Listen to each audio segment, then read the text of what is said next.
Everybody, welcome back to Analytics Advantage. Thank you guys for showing some support here. Um, Love seeing some people comment, subscribe, and all that kind of good stuff. So thank you again for that. To start off today, I want to say something a little bit different, maybe unusual for somebody on YouTube. Um, Keep subscribing just to make sure that you are getting the videos and that you're seeing the updates and things like that. And like I said, I love all the interaction. But for the purposes of gambling and wagering, at some point, hopefully, this channel will have, in at least the 3 figures of subscribers and things like that. And the more and more people we have joining, the less of an edge we'll have. More people betting means that more people are going to be in there to move the lines, change the lines, and kind of soak up that value. Not to say that I'm some, millionaire or some huge, guy that's going to move the lines on my own, but the less people we have in this group, the more exclusive it is, the more value you're going to have as far as the plays. And of course, timing. If you can get these plays as soon as I give them to you, or when the lines are what I'm looking at, then the better you're going to do. There's lots of guys out there that'll give you lines that are wonderful, but they're not telling you that those lines came out, 5 weeks ago, and their videos or their recommendations aren't coming out until like 3 days before the game starts. So just keep that in mind. That all being said, though, today's focus is going to be on preseason and week 1 of the NFL season for 2021. And I've said this before, I'm pretty sure I've said this before on the video, but one of the reasons I like to focus on the early part of the season, including preseason, is because of the market variance. A lot of people that I know, especially like serious gamblers, they don't like to partake in preseason. To them, they feel like maybe they don't have an edge, or they don't know enough about the players yet. They haven't seen enough to kind of formulate like their thoughts and ideas on the people they're watching. That's true, but the books have also not seen that information. And so if you have a good feel, if you do your data research and you know the players and the teams and the coaches and how they're going to be used and just the preferences that coaches have, especially towards things like preseason, you put yourself not only in a good position to get the right bet, but to basically do it when nobody's looking. Nobody's is really drilling down on week 2 of the preseason. We don't have big money movers coming in. We don't have big gambling syndicates, getting that, third preseason, second quarter action in. In the same token, you don't have the books really trying to be as sharp as they should be or can be, because to them, there's one, not enough action, and two, they themselves don't have enough data. Everything is going off of last year. And so, yes, you're gonna, there's gonna be mistakes made because it's brand new. It's a new season, but this is your best opportunity to take advantage of that market variance where the books just haven't set the lines right yet. That market variance does continue into the regular season. Usually, in my experience, like the first 3 to 4 weeks is a lot of like jockeying and over adjustment, not only by the books but by the gamblers. And so you'll come in with week 1 of these preconceived notions or whatever they may be. Some of them are right, some of them are wrong, but the ones that are wrong are going to be way over adjusted. So you'll see a team that's supposed to be good come in and lose week 1. Last year, the Colts lost to the Jaguars week 1. They totally like way over adjusted the lines, and the Colts ended up being a value for a little while because of that. And we see that again every year. And it's kind of part of the process, and the books understand that too, is in order to be as sharp as they are, and you'll see it by the time we get into that last stretch of the NFL games, and even really like the midway point, like week 9 or week 8 and on, you'll see that the books are sharp. I mean, they're like always on the money or, within a point or two variation. And that's because those first few weeks, they're over adjusting back and forth and trying to get to exactly where they need to be for each team. Which means that for us as a gamblers, especially if you're, a smaller gambler, if you don't have, $100,000 to be putting down on every play, this is your best shot to make money. This is your best shot to kind of get what you can, get those scraps in before these big guys start kind of getting so sharp that you no longer have an advantage, and before the big betting syndicates come in and move the lines to their advantage and kind of start wiggling around with the number because they know what they want.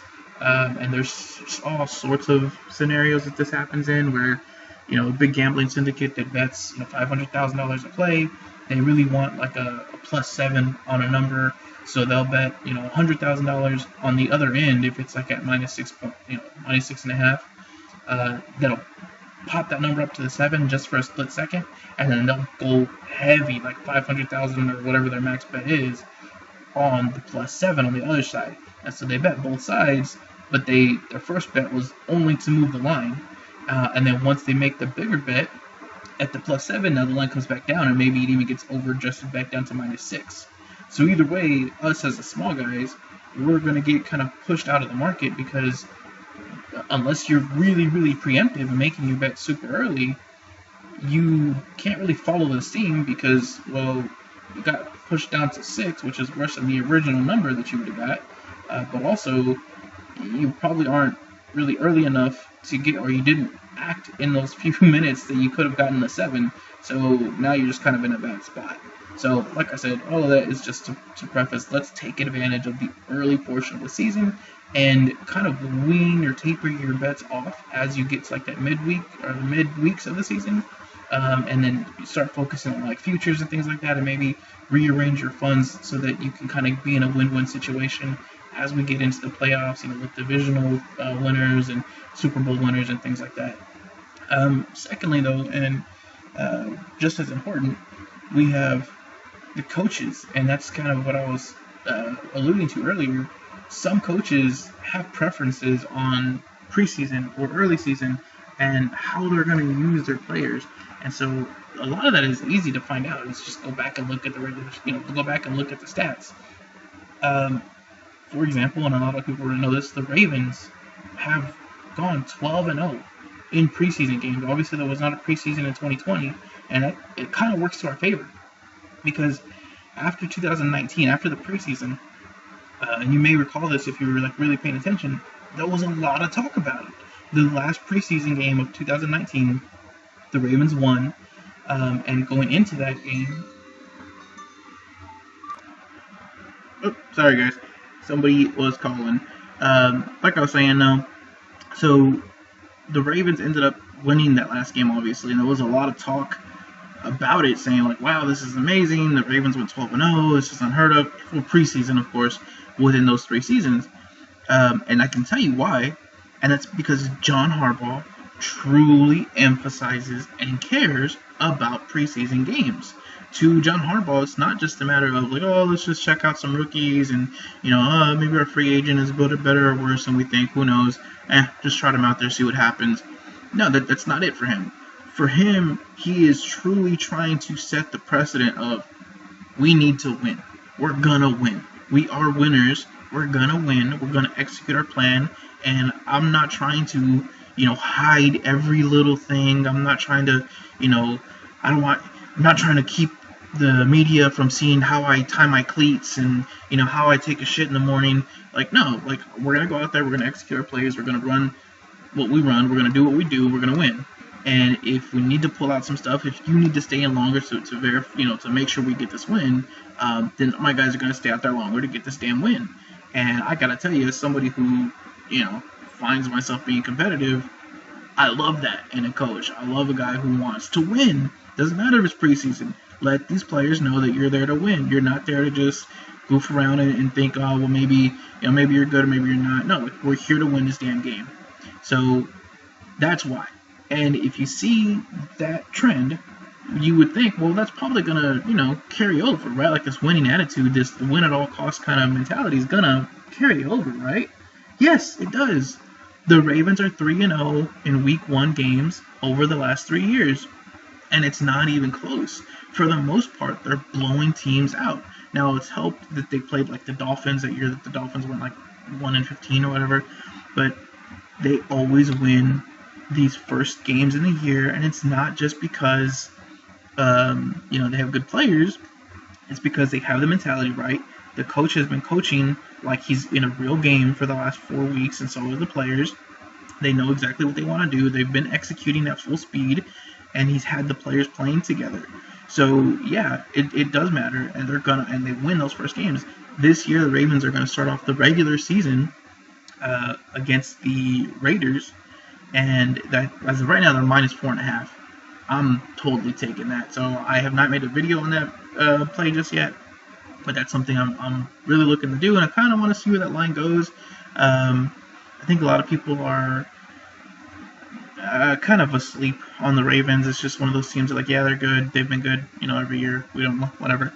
And the Raiders are the Raiders, right? So I don't know where the line's going to go, but I think it's probably going to adjust a little bit, and maybe against you if you wait too long on the Ravens.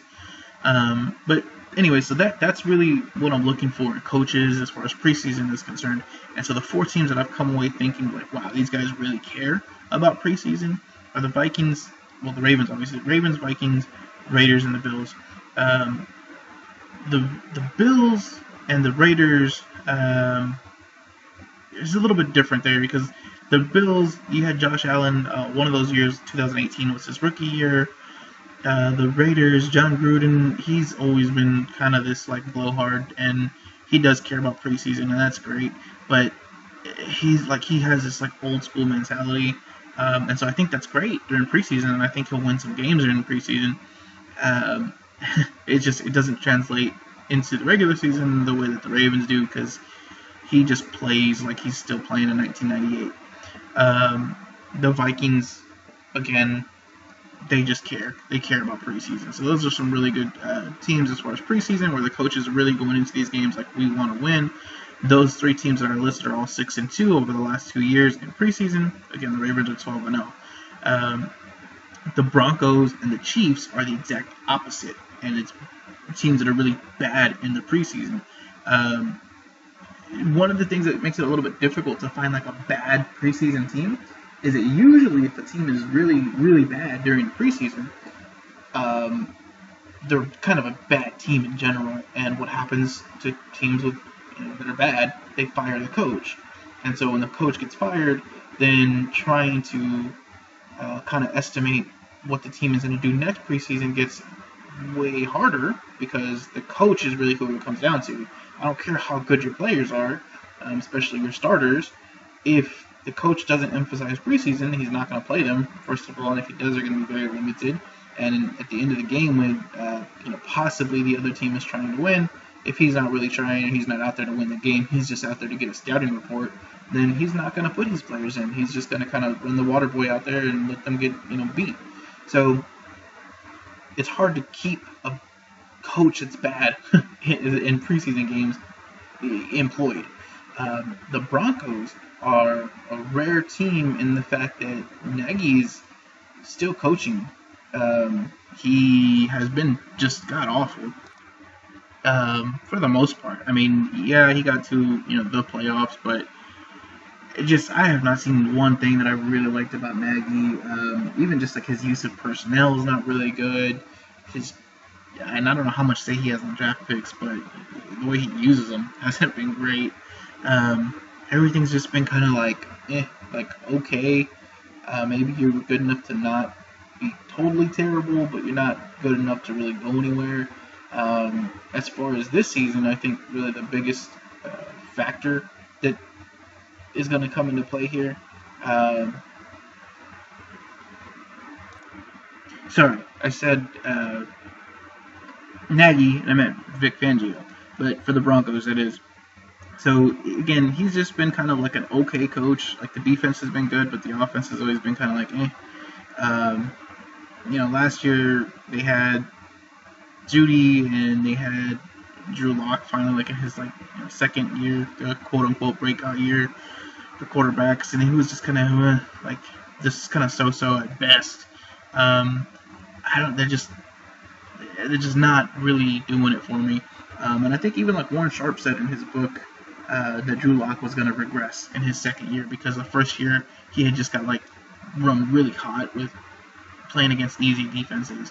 So the Broncos preseason, they're 3-5 over the last 2 years, which doesn't sound terrible. But for the most part, teams are 4-4 or better, plus 500 in the preseason, or they're really, really bad. They're like 0-4. And if they're 0-4, it's typically because either the team is really good and they're truly just trying out like rookies, or because they're really, really bad. And even their starters are like backups in any other team.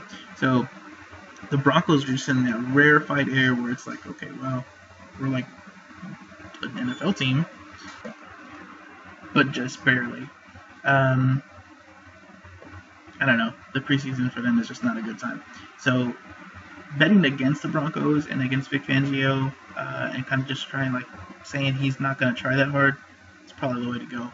They do play the Vikings week 1 of the preseason, which is August 14th, and the Vikings should just dominate these guys. I do see Zimmer coming out and just totally crushing the Broncos, especially because the Broncos in that week 1 game, or the week 1 preseason game, is going to be a lot of trying out new things, new people. Andy Dalton is like the new, again, thinking of Bears Broncos, sorry guys, but just trying out like new pieces and draft picks, and they're just going to kind of be all over the place. And the Vikings, they know what they are. They know exactly who they are. They're going to run out their guys. They're going to get a lead. They're going to win, and that's just what they do.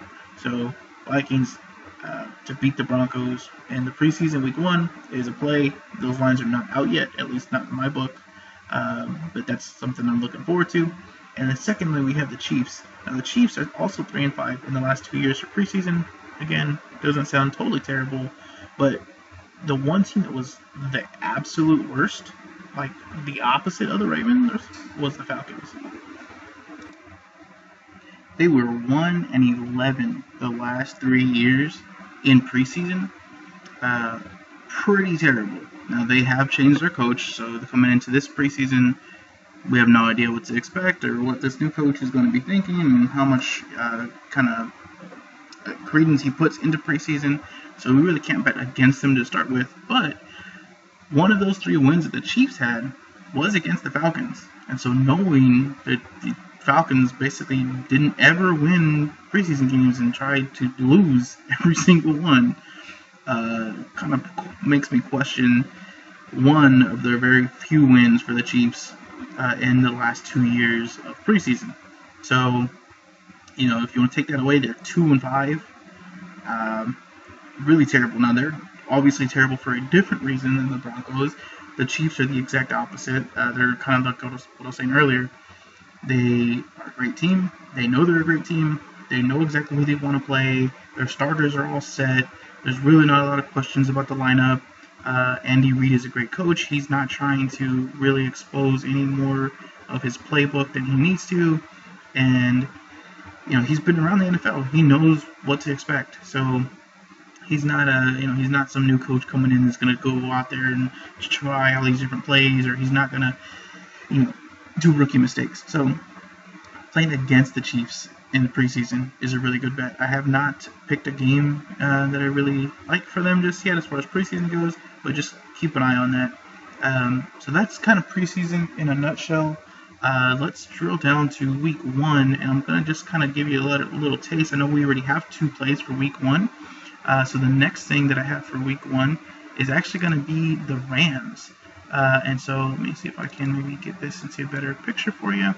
Alright, so the Rams are playing the Bears week 1, and this is why I kept talking about the Bears earlier, kept getting Bears and Broncos mixed up. The Rams, though, to me, are just, their team is not necessarily being slept on, but they're not getting enough credit for what they've done and the team that they're going to have this year.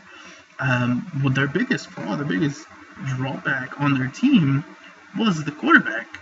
Jared Goff, he couldn't quarterback his way out of a paper bag.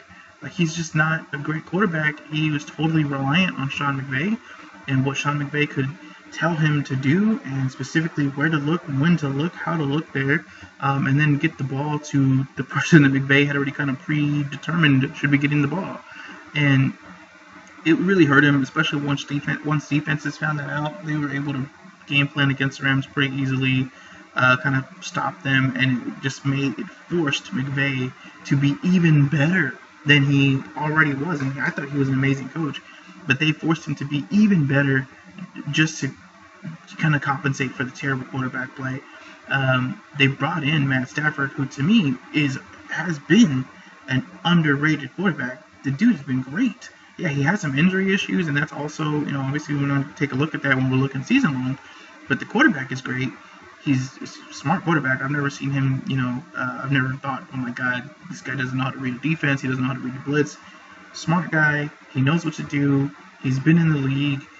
He's a veteran, but he's not like some age decrepit veteran that's going to be like retiring next year, like Phillip Rivers. He's just an all-around solid quarterback. To me, I would say he's top 12 quarterback. I don't think there's an issue with that. And he's going to be matched up with a coach who, to me, is one of the top 5 coaches in the NFL. And I haven't put him in order, but I'd say top 5 easily. That being said, though, they're going to be playing against the Bears week 1. The Bears, they do have a new quarterback in Andy Dalton. And Andy Dalton's not a great quarterback to begin with, but they really should be trying to get to Justin Fields. I think they're just going to let Andy Dalton start the season so that Justin Fields can kind of get his legs under him before they start throwing him to the Wolves. But I don't think Andy Dalton's going to go out there and beat Sean McVay and Matt Stafford-led team, especially with the Bears having like Allen Robinson as their one main guy. They have David Montgomery. The Rams are really great at shutting down that run, especially with the healthy defensive line. Aaron Donald, come on. I mean, yes, he's only one guy, but he takes up like 3 spots. So trying to run on that team is going to be difficult, if not impossible.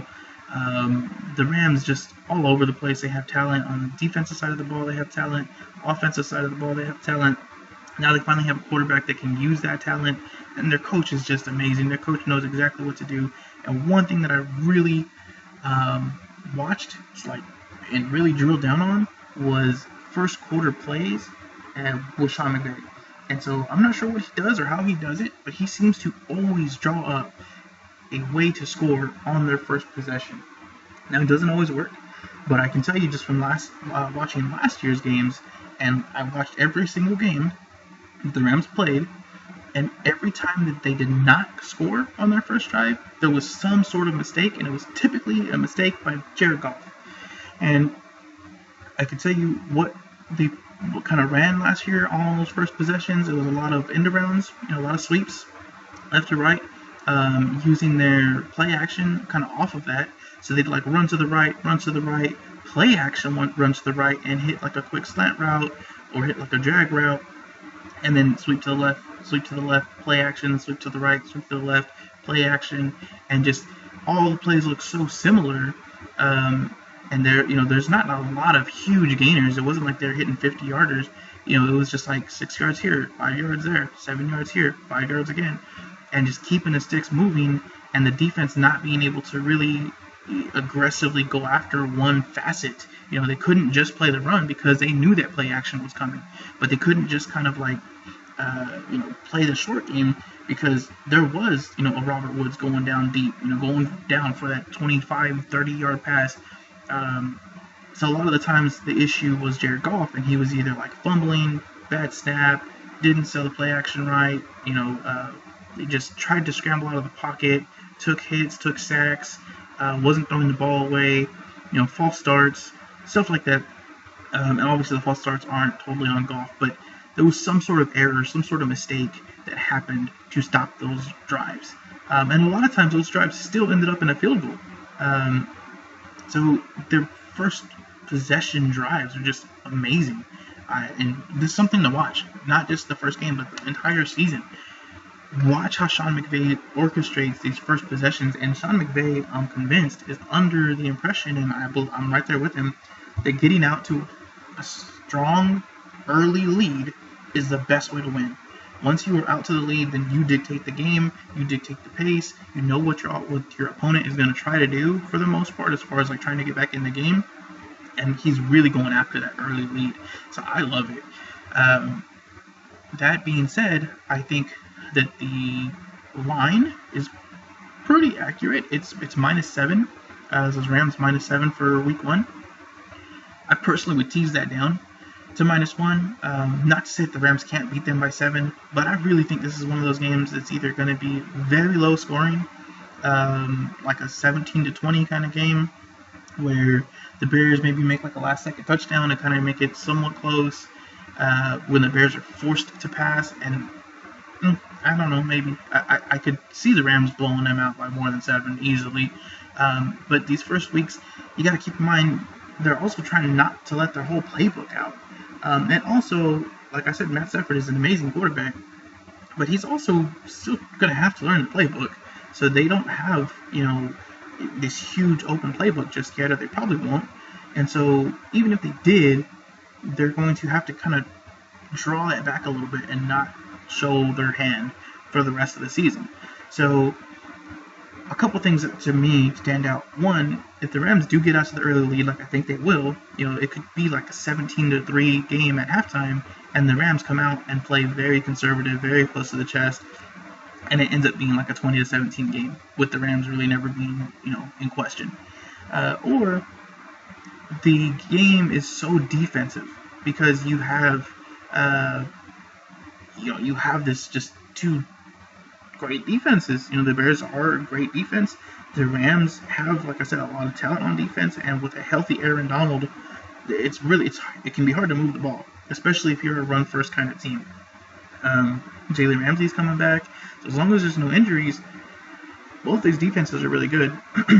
So it could be just kind of one of those things where, hey, the Rams do get a good score to start the game, and it maybe gets like 7-0, 10-0, and then they're kind of exchanging field goals kind of thing, and it ends up being, again, like a 17-20 kind of game. The over-under is 44.5 for this game, and to me that line is like perfect because I could see it going either way.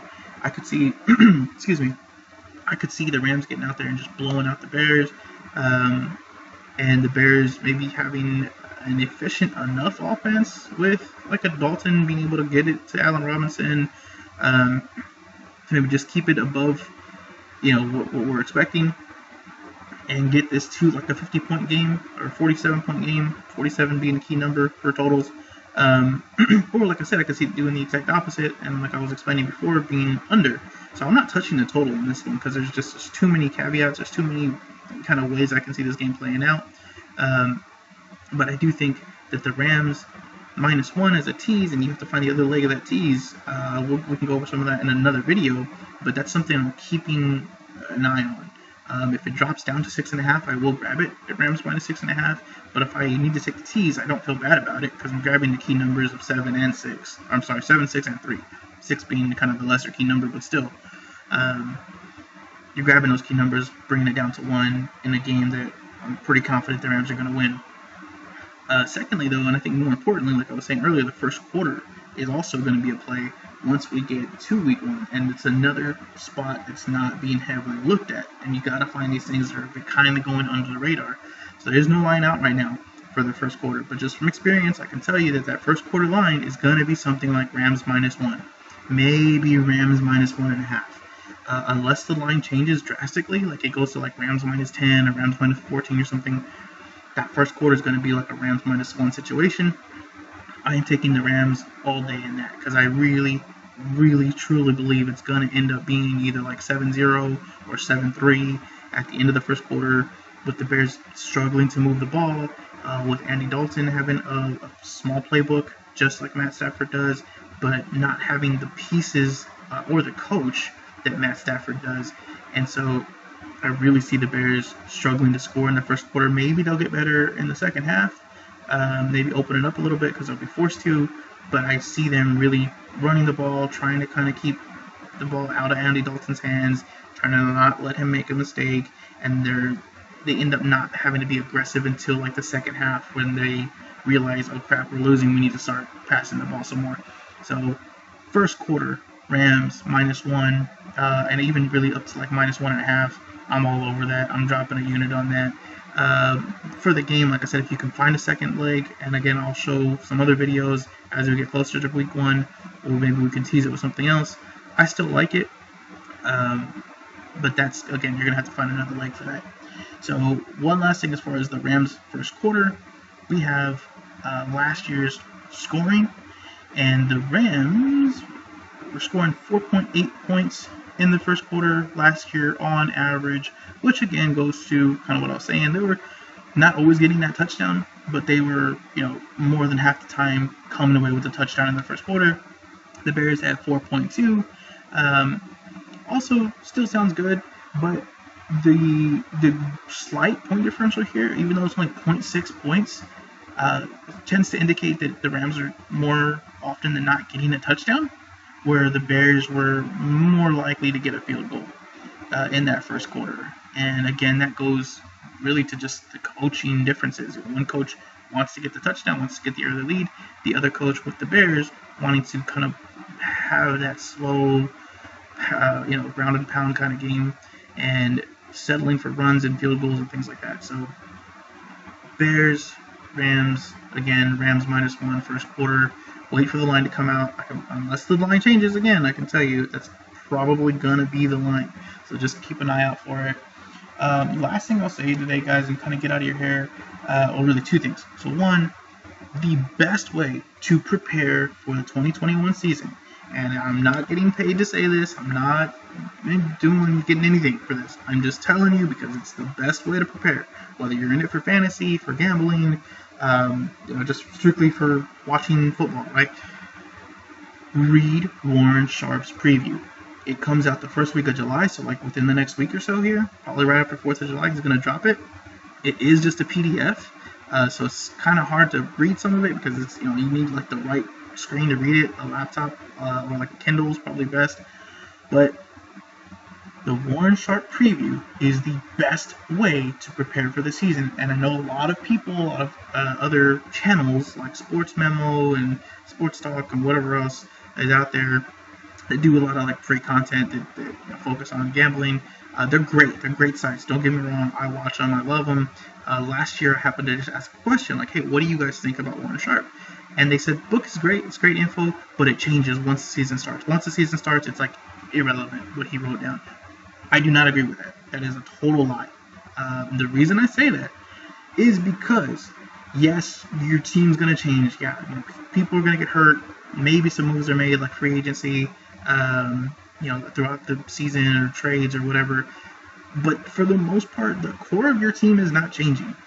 Unless there's a major injury, in which case, I don't care who you read, it's all, you shouldn't realize, like, hey, Dak Prescott got his ankle broken, the Cowboys are not going to be as good as they were. For the most part, what Warren Sharp gives you in that book is everything you need to know about every single team, and it's things that most people are not going to know until the season starts, and even at that, a lot of people don't know how to price it, including the books. So he gives, because I'm sure, Vegas, there's a lot of bookies and books that are buying his information and they're reading it and they're trying to get that into their handicapping themselves because they want the numbers to be right as soon as they can. But I can tell you that with Warren Sharp, it's still going to give you information that is not being priced correctly. So you're going to find a lot of info that other people aren't looking at, don't want to read, like that. Even Vegas is not really sure how to price it, and so you're gonna find the market variance that much easier. And I can tell you, last year, the first 6 or 7 weeks of the season, that was my best portion of the season. And as I look back through my books, that's usually my best portion of the season. So get the book, read the information. Like I said, whether you're in it for fantasy or for gambling or anything else, read his book. You will find information not only that you didn't know, but that nobody else is really going to give you, that your other people in your fantasy league or that you're betting with or betting against or the books are not really using. They don't know how to use it. They don't know how to price it. Read the book. Read the book. If you can buy it pre-order, I think it's like $28. After next week when it drops, it's like $35. You can only get it on his website. Just put in Sharp Football in Google and it'll pop up. And he also has a free site that will give you free week-to-week data once the season starts. So get the book. It will go along with what I said earlier as far as giving you that advantage early in the season so that you can take the maximum advantage from the early season variance and from the books not being priced right just yet. Do it. Go out and buy it. I promise you, if you buy it this year, you're gonna want to buy it next year. It's just amazing. It is a big book, and from what he said, it's over 400 pages, definitely. And from his tweets, it sounds like it's going to be closer to 500.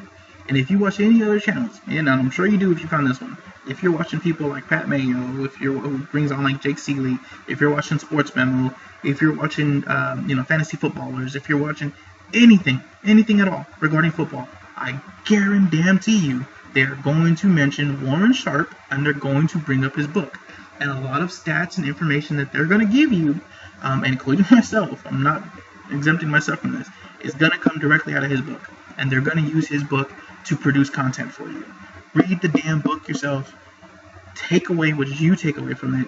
Don't let me or the fantasy footballers or Pat Mayo read the book and tell you what we want to tell you. All of their points and all of their banter is relevant, and I watch all of it. I love it. I love all their channels. But don't let us filter that for you and then tell you what to think. You gotta go grab it yourself, and then listen to other people and how they took certain pieces of information and how they filtered it. And that way you get kind of the advantage of like, okay, well, this is what I thought, but this is how other people are seeing it, and maybe it's totally different. And it's true, man. You can read the same book, read the same line, and come away with 3 different interpretations. So just grab the book, spend the $30. I can guarantee you're going to spend more than that on gambling anyways. Buy the book. It will improve your win rate. It's going to pay for itself. Depending on how much you bet, it should pay for itself within 1 or 2 bets. That all being said, I hope that this was helpful. I will have more videos. I'm going to be posting more and more as we get closer to the NFL season. A couple things we have on the docket here is the Ravens Week 1 game coming up. We also have some stock videos coming up. So just take a look at it, guys. I will see you soon. Thank you again for the support. Have a great day.